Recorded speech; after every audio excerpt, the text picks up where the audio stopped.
Ooh, this might sting a little. Uber and Lyft have to pay back $328 million back to New York State drivers. And a whole slew of benefits just came to New York as well.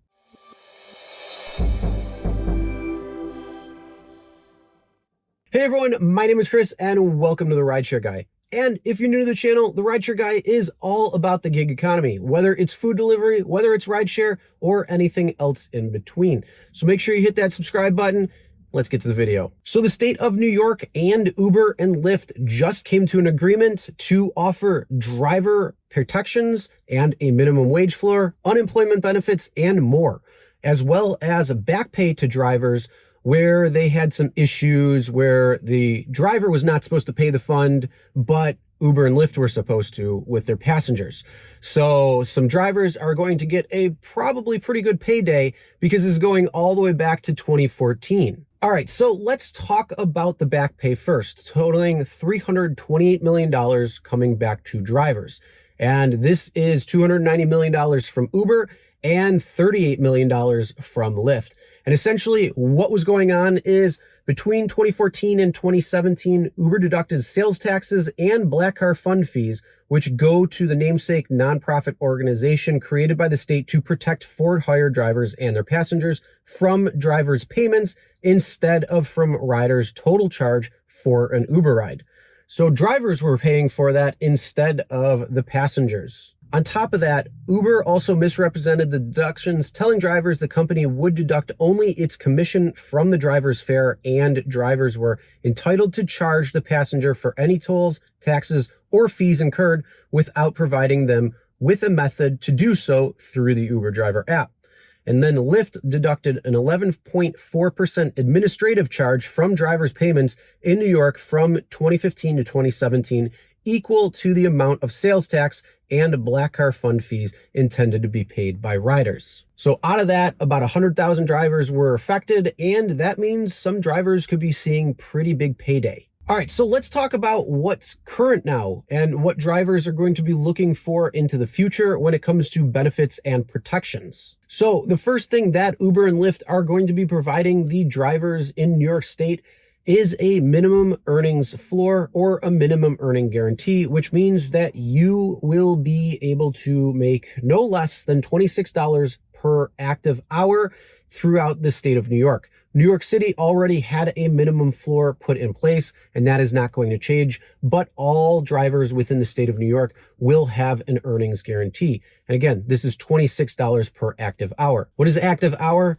Active hour is between periods 2 and 3. So the moment that you accept a trip on the way to pick up a passenger, picking them up, start the trip, and then taking them to their final destination, all of that time is considered active time. Period 1 is not active time, and it will not qualify or count towards the minimum earnings of $26 per active hour. Now, the second benefit that will be benefiting drivers across New York State is paid sick leave.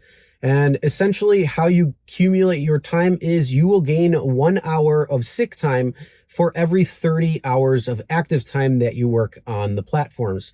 So it's not going to be accumulated. You're going to have separate time for Uber and separate time for Lyft if you work both platforms. And if you've been watching this channel, you should be on both platforms.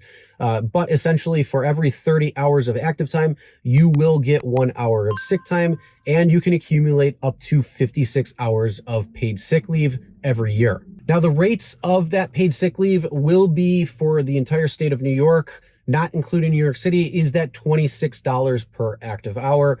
Same thing for the sick leave. And then for New York City, it's going to be at a rate of $17 an hour on top of the 6% of the existing earning standard, which includes paid time off. Now, the next benefit that Uber claims is in-app support. Another benefit that drivers in New York will be able to have is appeal options. So if you've been deactivated, you will have certain different options to be able to appeal that deactivation.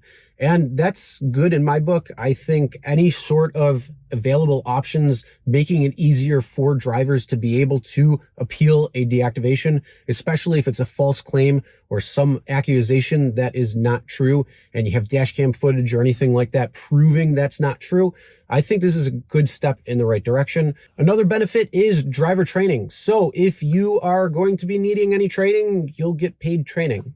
Now, another avenue that was brought up in today's settlement was also the unemployment and how Uber and Lyft were supposed to be paying unemployment insurance to the state of New York for a number of years already, where drivers were entitled to unemployment compensation, but Uber and Lyft have never been paying into it. Now they've reached a deal where they have to pay unemployment every quarter and will also be paying back pay. How much that is, we don't know. That has been sealed in the settlement. But drivers, if you are deactivated, if you're unable to drive, if you're unable to work, you will be able to get unemployment benefits if you didn't know that already when it came to the state of New York. Now, that means that New York State has just joined with several other states who have enacted some sort of legislation or protections for drivers, whether it's some sort of extra benefits, whether it's some sort of unemployment, or whether it's some sort of earnings guarantees or deactivation appeals or anything like that. It's good to see a process in place. I'm in the state of New York, so this is near and dear to me because it is going to affect me. I'd like to see some different changes as a driver. I prefer the Seattle and Washington model compared to a Prop 22 model, which Uber and Lyft and Doordash and all these other companies have put into place. So yes, New York just added to the list of states that have some sort of protections in place for Uber and Lyft drivers. And we'll talk about this more again on Show Me the Money Club, live Tuesday, 6 p.m. Eastern, 3 p.m. Pacific. And I also want to know, what are your thoughts? Do you think that these are good protections? Do you think there should be some added benefits? Or do you think that something should be completely changed? Comment below and let me know. Drive smart, everyone.